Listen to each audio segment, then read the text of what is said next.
If you think the truth ends once the worst secret is finally out, you've never found a second envelope hidden behind the first.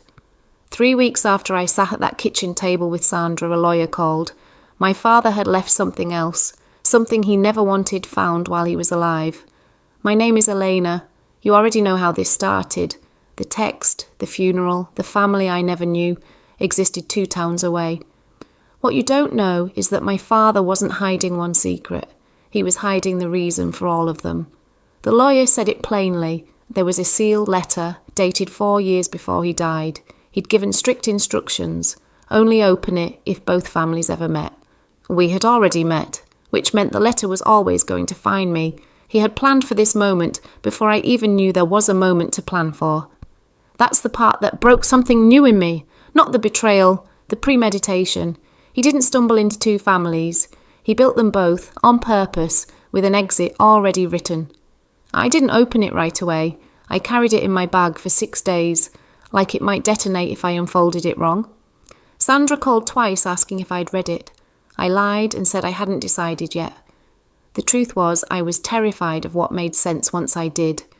So I did what I always do when I'm scared of an answer. I tried to control it instead. I decided I'd read the letter alone, process it alone, and only tell Sandra the parts I thought she could handle. I told myself I was protecting her.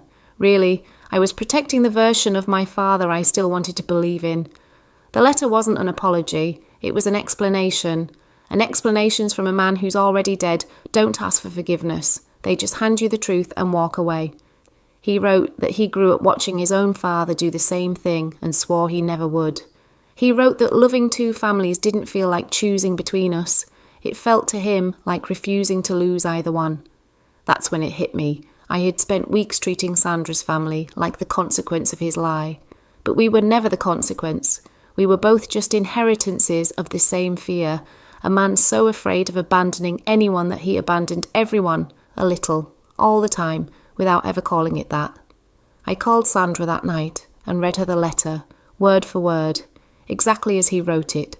No editing, no softening. She was quiet for a long time. Then she said something I didn't expect. He was scared his whole life. I just thought it was only with me. We weren't protecting each other from the truth anymore. We were finally standing in it together. We didn't get closure. People who tell you betrayal ends in closure haven't lived inside one. What we got instead was clarity. And clarity, it turns out, is the thing that actually lets you put it down. Mum still doesn't know about the letter. Some truths aren't owed to everyone. Some are just ours to carry so someone else doesn't have to. Because the second secret didn't break us again. It just finished explaining the first one. If you've ever uncovered a truth that explained more than it healed, comment the letter below. Part 3 is already being written. The day Mum finds out everything. Subscribe and turn on notifications because that one changes everything we just built.